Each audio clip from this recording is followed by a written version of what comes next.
नमस्कार. दूरदर्शन प्रस्तुत कृषी दर्शन या कार्यक्रमामध्ये आपल्या सगळ्यांचं मनपूर्वक स्वागत. दर्शक हो, पर्यावरणाचा समतोल राखण्यासाठी आणि आपल्या आरोग्याचं संरक्षण करण्यासाठी जैविक संवर्धनाला अतिशय महत्त्व आहे आणि म्हणूनच खेत बचाव अभियान 2026 अंतर्गत जैविक संवर्धनाचं काय महत्त्व आहे हे आपण आज जाणून घेणार आहोत. आणि या विषयावर मार्गदर्शन करण्याकरता आज आपण आपल्या स्टुडिओमध्ये आमंत्रित केलेलं आहे डॉक्टर विशाल पवार सरांना.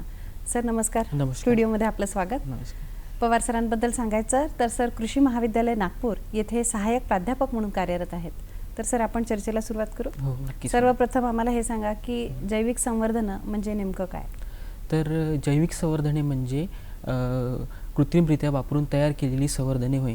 तर या सूक्ष्मजीवांमध्ये आपण बघितलं तर काही बुरशी, जीवाणू व इतर काही सूक्ष्मजीवांचा समावेश त्यामध्ये होतो.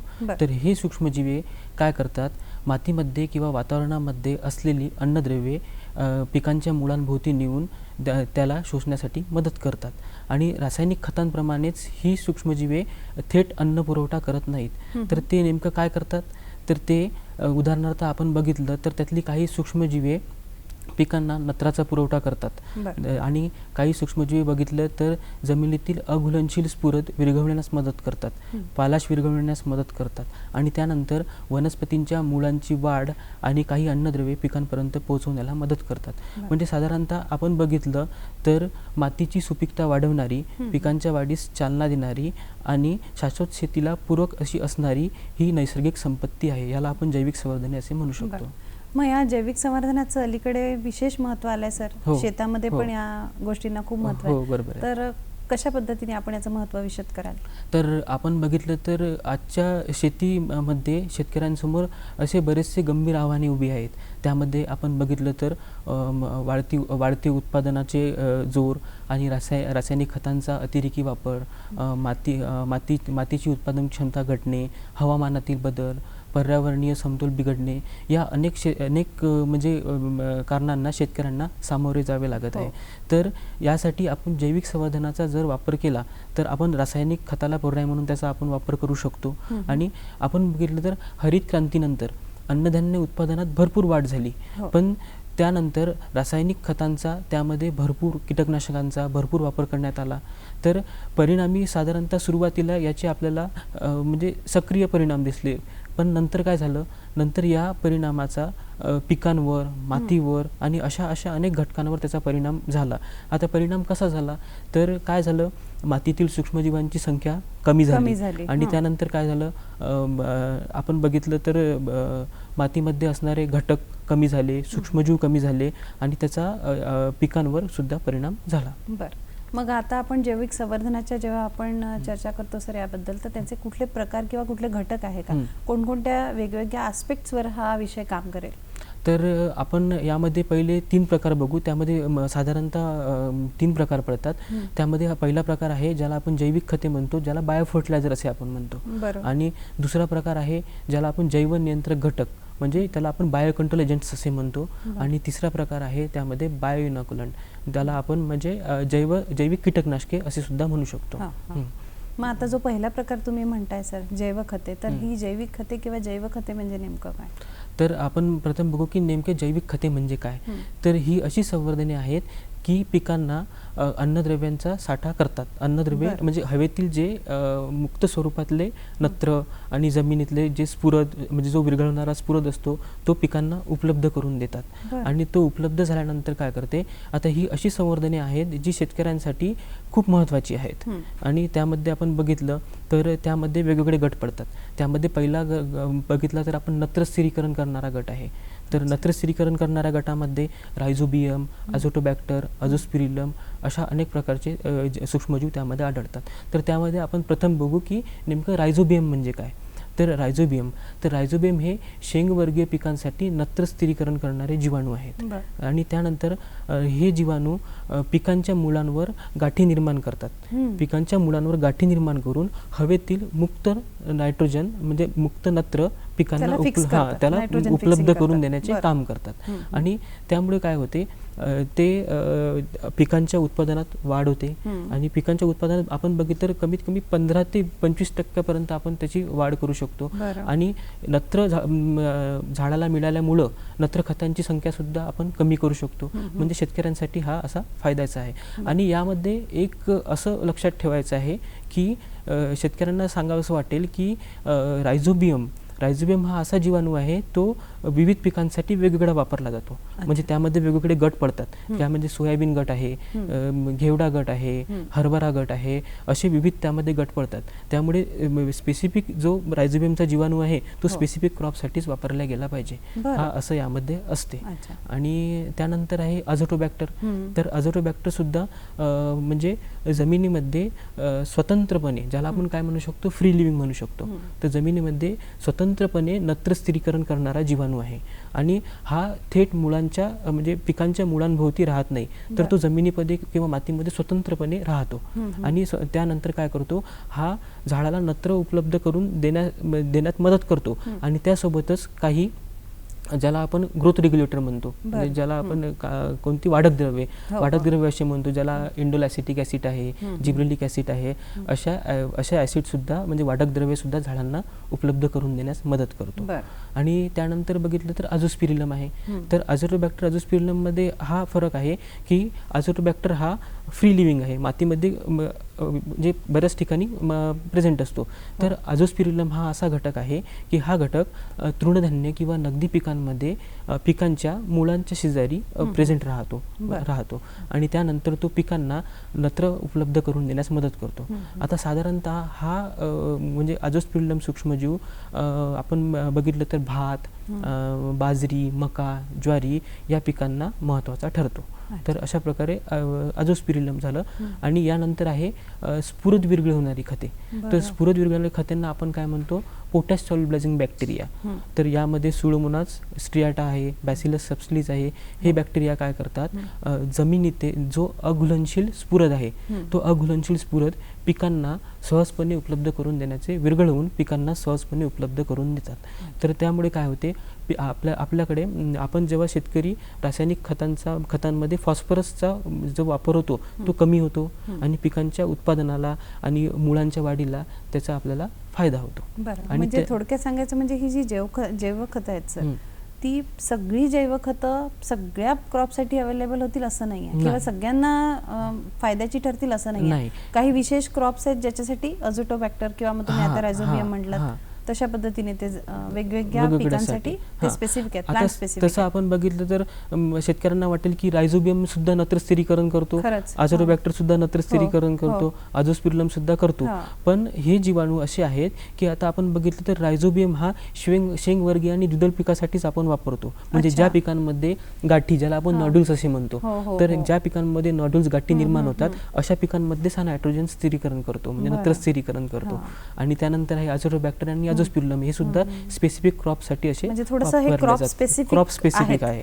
बरोबर आहे. तर आपण स्फुरद बघितलं, स्फुरद म्हणजे पोटॅश सॉल्युबलायझिंग बॅक्टेरिया. त्यानंतर पालाश फॉस्फेट सॉल्युबलायझिंग बॅक्टेरिया आणि पोटॅश सॉल्युबलायझिंग बॅक्टेरिया, PSB आणि KSB. तर हे घटक सुद्धा phosphate solubilizing bacteria phosphate available करून देतात, तर पोटॅश सॉल्युबलायझिंग बॅक्टेरिया आपल्याला पोटॅश अवेलेबल करून देतात. यानंतर सर जैवनियंत्रण घटक आणि ज्या जैवनियंत्रक घटकाचं रोग व्यवस्थापनामध्ये काय महत्त्व आहे याबद्दल सांगा. तर आता जैवनियंत्रण घटक म्हणजे काय आपण प्रथम जाणून घेऊया. तर हे अशी संवर्धने असतात जे पिकांवरील रोग निर्माण करणाऱ्या सूक्ष्मजीवांना नियंत्रण करतात आणि पिकांचे संरक्षण करतात. त्याला आपण जैविक नियंत्रण असे म्हणू शकतो. तर यामध्ये आपण बघितलं तर काय झालेलं आहे की शेतकरी वारंवार रासायनिक खतांचा वापर करत आहे. तर जे मातीमध्ये काही रोग मातीमुळे होतात, तर काही रोग बियाण्यामुळे होतात. तर मातीमुळे निर्माण होणारे रोग आणि बियाण्यामुळे निर्माण होणारे रोग. तर मातीमुळे काही मूळकूज, खोडकूज किंवा मर असे रोग निर्माण होतात. तर या रोगांना पर्याय म्हणून शेतकरी नेहमीच रासायनिक खतांचा वापर करतात, रासायनिक बुरशीनाशकांचा वापर करतात. तर ही खते, रासायनिक बुरशीनाशके वारंवार वापरल्यामुळे काय होत आहे, जमिनीची उत्पादन क्षमता कमी होत आहे. आणि काय होत आहे की रोगकारकांवर पर्याय म्हणून ते वापरली तर रोगकारकांची प्रतिकारशक्ती वाढत आहे. तर त्यामुळे मग अशा परिस्थितीला सामोरे जाण्यासाठी जैविक खते हे एक नियंत्रक उपाय म्हणून, एक चांगला उपाय म्हणून आपल्यासमोर आलेले आहेत. तर मग आपण म्हणून त्याचा जास्तीत जास्त प्रमाणात काय करायला पाहिजे, वापर करायला पाहिजे. आज सगळ्याच शेतकऱ्यांपर्यंत ट्रायकोडर्मा, सुडोमोनास फ्लोरोसेन्स हे सगळ्याच शेतकऱ्यांपर्यंत पोहोचलं गेलेलं आहे. आणि ही अशी म्हणजे त्याला आपण बायोकंट्रोल एजंट्स म्हणतो, ही अशी आहेत की ती जमिनीतील सॉइल बॉर्न ऑर्गॅनिझम्सला मारतात आणि त्याच्यावर संहार करून झाडाच्या वाढीसाठी सुद्धा ते महत्त्वाची आपल्याला ठरतात. बरं, यानुसार सर तुम्ही आत्ताच सांगितलं की रोग व्यवस्थापन अशाद्वारे आपण करतोय, पण नेमकी जी कीटकनाशक आहे ती जैविक कीटकनाशक कुठली आहेत स्पेसिफिक? तर आपण अगोदरच सांगितले की त्यातला तिसरा प्रकार म्हणजे काय आहे, जैविक कीटकनाशक, ज्याला आपण काय म्हणतो, बायोइनोक्युलंट असं म्हणतो. तर हे काय आहे की आता शेतकरी तुम्ही बघितलं तर रासायनिक कीटकनाशकांचा वापर मोठ्या प्रमाणात करत आहे. मोठ्या प्रमाणात केल्यामुळे काय होते, तर जमिनीतील मातीवर सुद्धा म्हणजे हार्मफुल इफेक्ट पडत आहे आणि मित्र जीवाणू कमी होत आहे. तर यामध्ये ज्या बुरशी येतात त्यामध्ये पहिले त्या एक्सप्लेन करतो की बिव्हिरिया बॅसियाना, ज्याला आपण व्हाईट मस्कार्डिन फंगस असे म्हणतो. त्यानंतर आहे मेट्रायझिम ॲनिसोप्ले, ज्याला ग्रीन मस्कार्डिन फंगस असे म्हणतो. नंतर लॅकेनिसिलम लॅकेनी, ज्याला आपण व्हाईट हॅलो फंगस म्हणतो. ह्या मित्रबुरशी म्हणून ओळखल्या जातात. तर ह्या मित्रबुरशी या सॉइलला म्हणजे व्यवस्थित फायदेशीर आहेत की कसं? तर ह्या काय करतात, ह्याच मित्रबुरशीचा वापर आपण जैविक कीटकनाशक म्हणून करतो.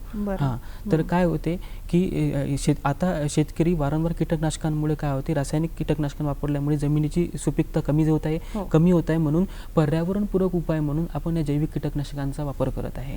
तर हे सगळे बिव्हिरिया, मेट्रायझियम, व्हर्टिसिलियम हे याचा वापर केल्यामुळे काय होते, हे एकात्मिक कीड व्यवस्थापनाला मदत होते आणि त्याचा आपण पर्यावरणपूरक म्हणून वापर करू शकतो. आता तुम्ही मगाशी सांगितलं सर, जसं जैविक खत आहेत किंवा जैव खत आहेत ती जसं क्रॉप स्पेसिफिक आहेत, तर मग ही कीटकनाशक पण क्रॉप स्पेसिफिक आहेत का? आहेत. तर यातमध्ये काय होते की बिव्हिरिया जास्तीत जास्त हा काय असतो, हा लेपिडोप्टेरन पेस्टसाठी आपण वापरला जातो.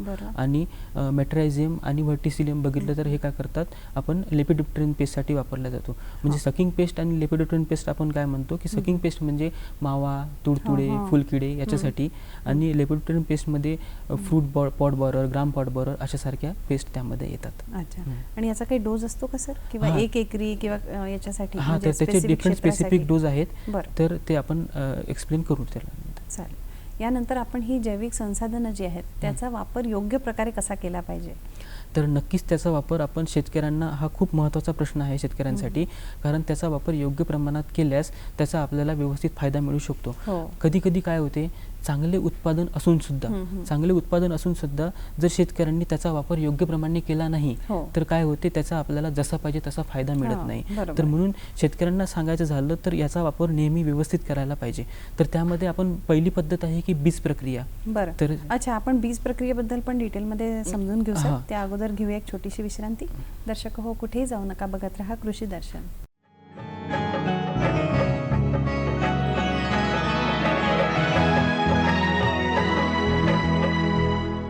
दर्शको, आपलं पुनश्च स्वागत. आज आपण चर्चा करतो आहे जैविक संवर्धनाचं महत्त्व या विषयावर, आणि आपल्यासोबत डॉक्टर विशाल पवार सर आहेत, जे ॲग्रिकल्चर कॉलेज नागपूर इथून आपल्यासोबत जॉईन झालेले आहेत. तर सर, आपण बीज प्रक्रिया याबद्दल सांगत होतात, तर काय सांगाल? तर यामध्ये आपण काय करतो, प्रथम बीज प्रक्रिया करतो. या बीज प्रक्रिया करताना काय करायला पाहिजे, तर हे यामध्ये सूक्ष्मजीव असल्यामुळे सूक्ष्मजीव चा लेप हा बीजांवर लावला जातो. आणि बीजांवर लावल्यानंतर काय होतो, तर त्याची पेरणी केली जाते. ती पेरणीच्या अगोदर बीज प्रक्रिया केल्यानंतर ते कमीत कमी 3 ते 5 मिनिट आपण सावलीत ठेवायला पाहिजे. अच्छा, म्हणजे एकदा ते केमिकल सगळ्या बीजांना किंवा सीड्सला लावल्यानंतर आपण त्याला वाळू द्यायचं, थोड्या वेळ सावलीत आपण थंड जागेत ठेवायला पाहिजे आणि त्यानंतर आपण पेरणी करायला पाहिजे.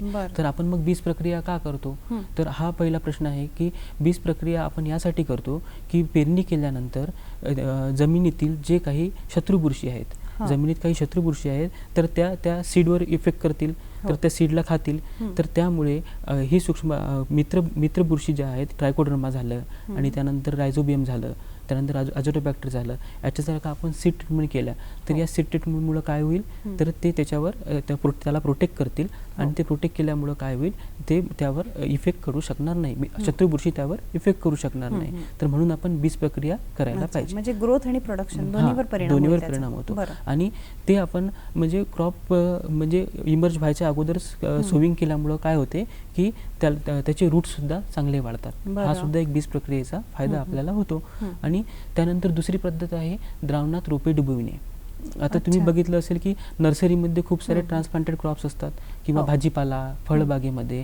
तर यामध्ये काय होते, द्रावणात रोपे बुडवणे म्हणजे की हे जे लागवडीच्या पूर्वी ते घेऊन आपण द्रावणामध्ये डुबवतो. मग या द्रावणाचं कसं सर, या द्रावणामध्ये काय नेमकं असतं? तर या द्रावणामध्ये आपण म्हणजे स्पेसिफिक डोसनुसार ट्रायकोडर्मा झालं किंवा अझोटोबॅक्टर झालं तर आपण हे टाकायला पाहिजे, त्याचं द्रावण बनवायला पाहिजे आणि ते द्रावण त्या द्रावणामध्ये ते डुबवून आपण लागवडीसाठी वापरायला पाहिजे. पण या द्रावणाचं काही कॉन्सन्ट्रेशन असतं का? हा, द्रावणाचं कॉन्सन्ट्रेशन असतं. तर त्यामध्ये आपण कमीत कमी 3 ते 5 ग्रॅम हे 20 ते 30 लिटर पाण्यात आपण वापरायला पाहिजे. बरं. आणि किती रोपं आपण याच्यात बुडवून मग ती लावतो? तर आपण साधारणतः स्पेसिफिक रोपांच्या म्हणजे साईजवर डिपेंड असतं ते. आपण साधारणतः ठेवून 2 ते 3 मिनिट ठेवून आपण बाहेर काढून ते त्या पेरणीसाठी. आणि बाहेर काढल्यानंतर लगेच तुम्हाला त्याची लागवड करायची? बाहेर काढल्यानंतर लगेच आपण त्याची लागवड करू शकतो. तर हे झाले द्रावणात रोपे बुडवणे. आणि त्यानंतर म्हणजे आता बियाण्याची प्रक्रिया झाली, ज्याला आपण सीड ट्रीटमेंट म्हटलं. नंतर द्रावणात रोपे बुडवणे झालं आणि त्यानंतर आहे माती प्रक्रिया. आता माती प्रक्रिया कशी करायची, तर माती प्रक्रियेसाठी काय करायचं, आपण FIM आहे म्हणजे त्याला आपण शेणखत असे म्हणतो, शेणखत आणि काळी कचरा. तर हा काय करतो आपण, हे सूक्ष्मजीव त्यात आपण काय करतो, जैविक खते त्यात काय करतो टाकतो आणि ती टाकून आपण पेरणीच्या आधी जमिनीमध्ये टाकतो. जमिनीमध्ये टाकल्यानंतर काय होते, ज्याही काही जमिनीत म्हणजे शत्रुबुरशी असतील ते त्याचा नायनाट करण्यास मदत करतात आणि पीक पेरल्यानंतर त्याची उगवण शक्ती सुद्धा चांगली होते. तर हा या म्हणजे माती प्रक्रियेचा आपल्याला फायदा होतो. तर त्यानंतर आपण अजून बघितलं तर हे सूक्ष्मजीव जैविक खते आपण ड्रीपद्वारे किंवा आळवणी पद्धतीद्वारे सुद्धा देऊ शकतो. आता आमच्या इथे बरेच शेतकरी संत्र्यासाठी येतात, संत्र्याला जैविक खते म्हणून. तेव्हा आम्ही त्यांना एक बायोमिक्स नावाचा प्रोडक्ट आहे आमच्याकडे, तेव्हा त्यांना आम्ही त्यात अझोटोबॅक्टर, PSB असं हे सूक्ष्मजीवी आहेत तर त्यांना देतो. तर ते विचारतात कसं वापरायचं, तर मग तेव्हा आम्ही त्यांना सांगतो की ज्या शेतकऱ्यांकडे ड्रीप आहे तर ते शेतकरी ड्रीपद्वारे सोडतील आणि ज्यांच्याकडे ड्रीप नाही तर ते आळवणी पद्धतीने सोडतात, म्हणजे त्याला आपण ड्रिंचिंग असे म्हणतो. तर ते आळवणी पद्धतीने त्याचं ॲप्लिकेशन करू शकतात. तर ह्या सगळ्या झाल्या जैविक खते वापरण्याच्या पद्धती. तर ह्या पद्धती आपण व्यवस्थित वापरल्यानंतरच त्याचा आपल्याला योग्य तो फायदा शेतकऱ्यांना होऊ शकतो. आता तुम्ही सर माती प्रक्रियेबद्दल बोललात, तर तसंच माती प्रक्रिया करताना बरेच जे शेतकरी असतात त्यांच्याकडे शासनाच्या वेगवेगळ्या योजना असतात आणि सॉइल टेस्टिंग पण त्यांना फ्री असतं, पण ते टाळतात. पण सॉइल टेस्टिंगला पण महत्त्व आहे, त्याच्याबद्दल काय सांगाल सर? तर म्हणजे शेतकऱ्यांनी सॉइल टेस्टिंग ही करायलाच पाहिजे. कारण आपण अनेक खते जी आहेत, शेतकरी आता वारंवार रासायनिक खतांचा वापर करत आहे. तर शेतकऱ्यांना हे माहिती नसतं की आपल्या जमिनीत पोटॅशियम आहे का, फॉस्फरस अवेलेबल आहे का. कारण की आता आपण साधारणतः काही वाचलं तर त्यामध्ये असं लिहिलं गेलेलं आहे की आपल्या महाराष्ट्रात च्या जमिनीत पोटॅशियमचे प्रमाण जास्त आहे. तर पोटॅशियमचे प्रमाण जास्त असल्यामुळे काय होतं की शेतकऱ्यांनाही माहिती नाही आहे, ते वाचनात त्यांचं आलेलं नाही आहे. तर आपण जर का समजा म्हणजे सॉइल टेस्टिंग केलं तर सॉइल टेस्टिंग केल्यामुळे काय होईल, त्याचा शेतकऱ्यांना म्हणजे फायदा होईल. त्याचा pH कसा आहे, तो pH म्हणजे कसा आहे, त्या नेमक्या सॉइल मध्ये काय डिफिशिएट आहे हे माहिती होईल. तर सर आपण सॉइल टेस्टिंग बद्दल पुन्हा जाणून घेऊया. तत्पूर्वी घेऊया एक छोटीशी विश्रांती. दर्शक हो, कुठेही जाऊ नका, बघत राहा कृषी दर्शन.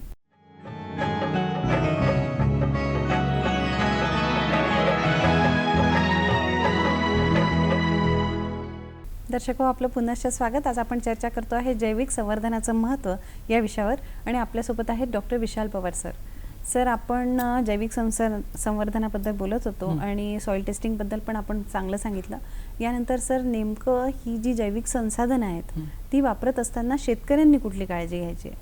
आता आपण अगोदरच बोललो की जैविक संवर्धने म्हणजे हे सूक्ष्मजीव आहेत हो. तर हे जिवंत सूक्ष्मजीव असल्यामुळं त्याची योग्य ती काळजी घेणं शेतकऱ्यांना महत्त्वाचं आहे आणि योग्य ती काळजी घेतल्यानंतर त्याचा आपल्याला म्हणजे चांगला फायदा होऊ शकतो. हो. तर काय करायला पाहिजे शेतकऱ्यांनी प्रथम जैविक खत खरेदी करताना ती उपयुक्त आणि दर्जेदार विक्रेत्यांकडूनच खरेदी करायला पाहिजे. बरं. आणि ती खरेदी केल्यानंतर त्या उत्पादनावर त्याचा उत्पादन दिनांक, कालबाह्य दिनांक आणि वापरासंबंधी सूचना हो. या सगळ्यांना म्हणजे व्यवस्थित अनुसरून त्याचं वाचन करायला पाहिजे आणि ती जैविक खते त्यांनी घ्यायला पाहिजे. बरं. आणि ती जैविक खते खरेदी केल्यानंतर आपण त्याच्यावर एक्सपायरी डेट बघितली आणि त्यानंतर आपण म्हणजे डेट ऑफ मॅन्युफॅक्चरिंग सुद्धा बघितली. पण त्यानंतर काय करायला पाहिजे, ती जैविक खते घरी आणल्यानंतर शेतकऱ्यांनी ती उष्ण तापमानात किंवा सूर्यप्रकाशात थेट ठेवू नयेत. बरं. ती थंड जागी किंवा सावलीच्या जागी शेतकऱ्यांनी ठेवायला पाहिजे. कारण ती सूक्ष्मजीव असल्यामुळे त्यातील सूक्ष्मजीव कमी होण्याचा धोका आपल्याला कमी करता येतो बरं. ती सावलीत ठेवल्यामुळं. आणि त्यानंतर आपण बघितलं तर बीज प्रक्रियेदरम्यान आणि याच्या दरम्यान आपण ती वापरत असतो तर ती वापरताना सुद्धा त्यांनी योग्य ती काळजी घ्यायला पाहिजे. आणि आता रासायनिक खतांचा वापर करताना कधी शेतकरी काय करतात, ही जैविक खते त्यासोबत वापरतात. तर त्याचा वापर करायला नाही पाहिजे. आणि ती वापरल्यामुळे काय होते, जैविक कीटकनाशके आणि खते यातील सूक्ष्मजीवांची मात्रा काय होते, कमी होऊन जाते. आणि ती मात्रा कमी झाल्यामुळं आपल्याला जसा पाहिजे तसा त्याचा फायदा होत नाही. म्हणून शेतकऱ्यांनी ही गोष्ट लक्षात ठेवायला पाहिजे की ती वापरताना ती रासायनिक खतांसोबत त्याचा वापर आपण नाही करायला पाहिजे. आता इतके केमिकल्स आपण वापरतोय सर, तसं तर जैविक खतं म्हणायचे, आता तुम्ही इतकं ॲझोटोबॅक्टर सांगितलं, रायझोबियम सांगितलं, इतर पण तुम्ही कीटकनाशकं सांगितली, तर ही वापरताना आपल्याला कुठली काळजी घ्यायची आहे? स्पेशली आपल्याला म्हणजे आपण हँडल करतोय, बीज प्रक्रिया करतो तेव्हा पण आपण रसायनांचा वापर करतोय, मग अशा वेळेस आपण कुठलं म्हणजे ग्लव्स घालायला हवे का किंवा काय विशेष काळजी घ्यायची? मॅडम नक्कीच आपण जैविक खत बीज प्रक्रिया करताना ग्लोव्ज घालणे आणि मास्क वापरणे हे सर्व सुद्धा आपण करायला पाहिजे. कारण की त्यामुळे काय होईल, हे सुद्धा सूक्ष्मजीव आहेत आणि त्याचा सुद्धा मानवी जीवनावर काही परिणाम होऊ शकतो. तर त्यामुळे आपण ग्लोव्ज आणि मास्क ह्या गोष्टी वापरून त्याचा वापर आपण करायला पाहिजे. आपलं जे महाविद्यालय आहे सर, कृषी महाविद्यालय आणि आपल्या विद्यापीठांतर्गत या बाबतीत कुठल्या प्रकारचे ट्रेनिंग्स किंवा कुठल्या फॅसिलिटी आमच्या शेतकऱ्यांना मिळू शकतील का? तर नक्कीच मॅडम, आपल्याकडे आता म्हणजे मी वनस्पती रोगशास्त्र विभागाचा आहे, तर तिथे सुद्धा काही ट्रेनिंग्स फार्मरसाठी कधी अरेंज केले जातात. आणि त्यानंतर आपल्या विभागात बघितलं तर आपण जैविक संवर्धने याविषयी बोलत आहे. तर म्हणजे आमच्या विभागामध्ये आपण जैविक संवर्धने तिथे आहेत, उपलब्ध आहेत. तर त्यामध्ये आपण बघितलं तर तिथे अझोटोबॅक्टर, अझोस्पिरिलम आणि रायझोबियम आणि हे म्हणजे ट्रायकोडर्मा, सुडोमोनास या सगळ्यांचा म्हणजे तिथे उपलब्धीसाठी आहेत. तर याचा विद्यार्थ्यांना, शेतकऱ्यांना आणि संशोधकांना सुद्धा त्याचा फायदा होतो. तर आता बरेच शेतकरी आमच्याकडे तिथे येतात आणि तेव्हा त्यांना म्हणजे आम्ही शेतकऱ्यांना त्यांच्या रोगांबद्दल, त्यांच्या पिकांवरील समस्यांबद्दल आणि अनेक समस्या ज्या असतील त्याच्याबद्दल त्यांना मार्गदर्शन केले जाते. आणि प्रत्येक जैविक खत हे प्रत्येक पिकासाठी सारखेच उपलब्ध नाही हे आपल्याला माहीतच आहे. तर म्हणून शेतकऱ्यांना त्याच्याबद्दल योग्य ती माहिती दिली जाते आणि त्यांनी जैविक खत कोणत्या पिकासाठी कसे वापरायला पाहिजे हे सुद्धा त्यांना सांगितले जाते. बरं, 1 जून ते 30 जून सर आपल्याकडे खेत बचाव अभियान 2026 हे सुरू झालेलं आहे. तर या अंतर्गत शेतकऱ्यांना याचा काय फायदा होणार आहे या अभियानाचा? तर आता आपण त्यामध्ये जैविक खतांबद्दल बोलायचं झालं तर याचा अवलंब नक्कीच शेतकऱ्यांनी करायला पाहिजे. यासाठी शासनाने ही जी योजना काढलेली आहे तर याचा नक्कीच त्यांना फायदा होईल असं मला वाटते. आणि त्याचा फायदा आपण जास्तीत जास्त नॅचरल म्हणजे नैसर्गिक आणि जैविक या गोष्टींवर भर देऊन आपण त्याला वापर करायला पाहिजे. म्हणजे निश्चितच खेत बचाव अभियानाचा सगळ्या शेतकऱ्यांना हा फायदा होणार आहे. या अंतर्गत आपण हिरवळीची खतं, रासायनिक खतं, बॅलन्स फर्टिलायझर आणि ऑर्गॅनिक फार्मिंग, नॅचरल फार्मिंग याच्यावर विशेष भर देणार आहोत. तर सर हा निश्चितच फायद्याचा असा ठरणार असं अभियान आहे. तर दर्शक हो, सर आपल्याकडे आले आणि जैविक संवर्धनाचं काय महत्त्व आहे, त्याची काय तत्व आहेत आणि त्यामागची संकल्पना काय हे आपल्याला सांगितलं. सर आज वेळात वेळ काढून तुम्ही आमच्याकडे आलात त्याबद्दल दूरदर्शनच्या वतीने मी आपले आभार मानते. धन्यवाद.